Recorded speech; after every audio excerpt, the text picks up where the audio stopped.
한때 화목한 가족 문화의 상징이었다가 폭삭 망해버린 업계가 있으니 바로 패밀리 레스토랑. 근데 이런 패밀리 레스토랑이 요즘 다시 잘 나간다고 합니다.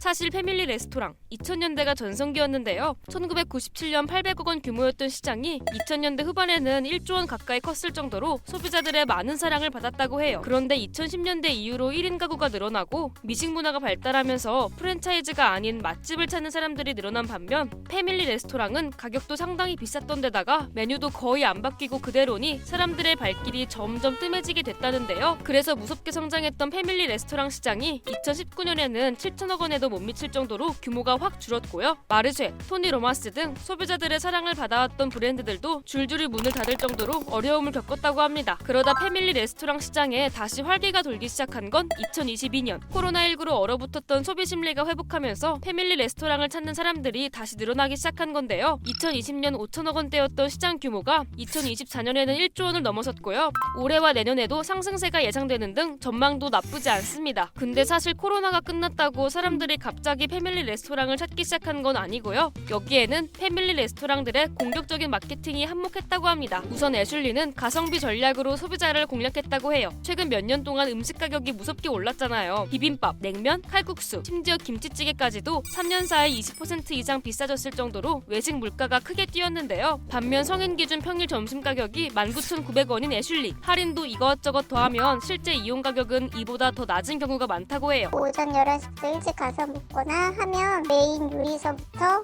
디저트, 커피까지 다 즐길 수 있으니까 비용 대비 가성비도 훨씬 좋은 것 같아서 심지어 최근에는 디저트를 무제한으로 먹을 수 있는 디저트 타임 이벤트도 여는 등 가성비 전략을 더 강화하고 있다고 합니다. 이뿐만 아니라 메뉴도 자주 바꾸고 있고요. 거기에 소비자들이 애슐리 뽕 뽑는 법, 나만의 꿀조합 등을 SNS로 공유하면서 인기가 더 늘고 있다고 해요. 덕분에 애슐리 매출은 꾸준히 상승해 2022년 1,600억 원이었던 매출이 지난해 4천억 원을 기록했는데요. 올해는 상반기 매출만 벌써 2,200억 원. 지금 추세라면 연매출 5천억 원 달성도 가능하다는 전망이 많습니다. 반면 애슐리와 달리 프리미엄 전략을 선택한 곳들도 있는데요. 먼저 아웃백은 지난 2017년 토마호크를 비롯한 고급 스테이크 메뉴를 출시했어요. 다른 브랜드보다는 아웃백 스테이크가 좀 더 우세하다고 생각을 해서 스테이크 하나를 시킨다고 했을 때 10만 원을 훌쩍 뛰어넘는 가격이 나오지만 가격이 아깝다고 생각이 든 적은 없어서 가심비 식당인 것 같아요.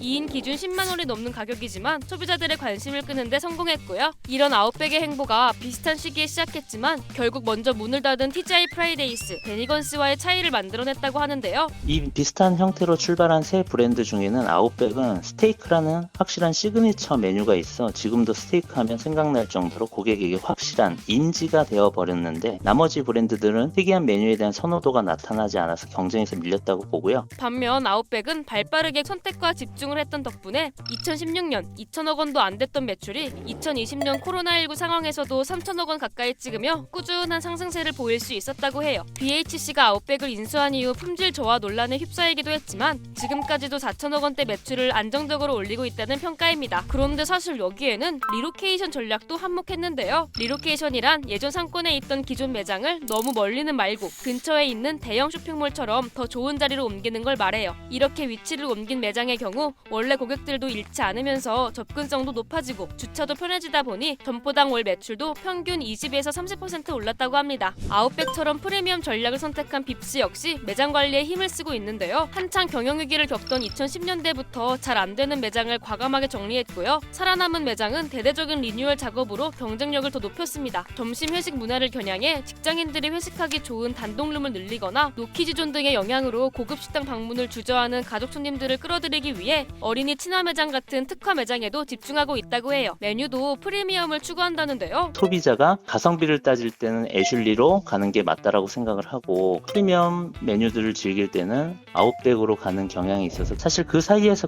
경쟁하기보다는 고급화 전략을 통해서 호텔급의 메뉴들과 고급스러운 인테리어를 바탕으로 상대적인 가성비를 느낄 수 있는 가격 전략을 내세우고 있는 것 같습니다. 이렇게 다른 패밀리 레스토랑과는 차별화된 전략을 사용해서요. 지난 2년 동안 매출 증가율이 2자릿수에 달했고요. 올해도 성장세가 계속될 것으로 보인다고 합니다. 다양한 전략으로 제2의 전성기를 맞은 패밀리 레스토랑. 여러분의 최애 패밀리 레스토랑은 어디인가요? 지금은 사라졌지만 추억이 많이 남았던 곳이 있다면 댓글로 남겨주세요.